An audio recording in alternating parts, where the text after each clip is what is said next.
আবেগ কমি যুক্তিৰ পোহৰ যেতিয়া এখন সমাজত বাঢ়ে তেতিয়া সেই সমাজলৈ বিকাশ আৰু প্ৰগতি আহে। উন্নয়নৰ বাবে আবেগ নহয়, প্ৰয়োজন যুক্তিৰ। মন্ত্ৰী হিমন্ত বিশ্ব শৰ্মাৰ এনে যুক্তিগত উন্নয়নৰ লক্ষ্য একমাত্ৰ নদী বান্ধ নেকি?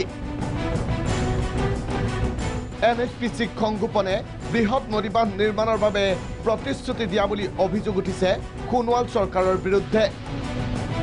নদী বান্ধ নিৰ্মাণৰ হেঙাৰ আঁতৰোৱাৰ মাধ্যম নৱদলে। নৱদলে ডাঙৰীয়াই যি ধৰণে ঢকুৱাখানা সমষ্টিৰ কাৰণে কাম কৰিছে, খুব কম সময়ৰ ভিতৰতে সমস্যাবিলাক সমাধান হৈ যাব। মূল লক্ষ্য নদী বান্ধ, ঢকুৱাখানাৰ উন্নয়ন কভাৰ ষ্টৰীহে। এইবাৰ ঢকুৱাখানাৰ কাৰণে প্ৰায় ৩২ কোটি টকা আমি অনুমোদন দিছোঁ। আমাৰ নৱদলে ডাঙৰীয়াই ৰাস্তাখিনি ধৰিব।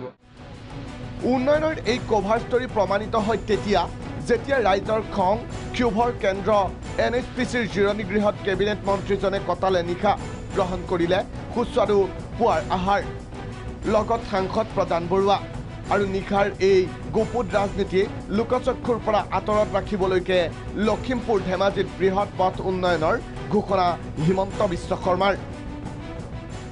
বহুত টকা ব্যয় হ'ব। ঢকুৱাখানাৰ পৰা ধেমাজিলৈ আমি ৰাস্তাটো কৰিব খুজিছোঁ। তাৰপিছত আমি লখিমপুৰলৈকেও এটা আৰু চুটি ৰাস্তা কৰিব খুজিছোঁ। মাজুলীৰ পৰা ৰাস্তাটোৰ কাম চলি আছে। নামনি সোৱণশিৰি বান্ধ নিৰ্মাণৰ বাবে ৰাইজক কৈমানৰ চেষ্টা। নেতৃত্ব লৈছে নেকি প্ৰদান বৰুৱা নৱদলেই? কাৰণ শনিবাৰৰ পৰা দেওবাৰৰ দিনৰ ভাগলৈ হিমন্ত বিশ্ব শৰ্মাৰ সোঁৱে বাওঁৱে দেখা গ'ল এই দুগৰাকীক।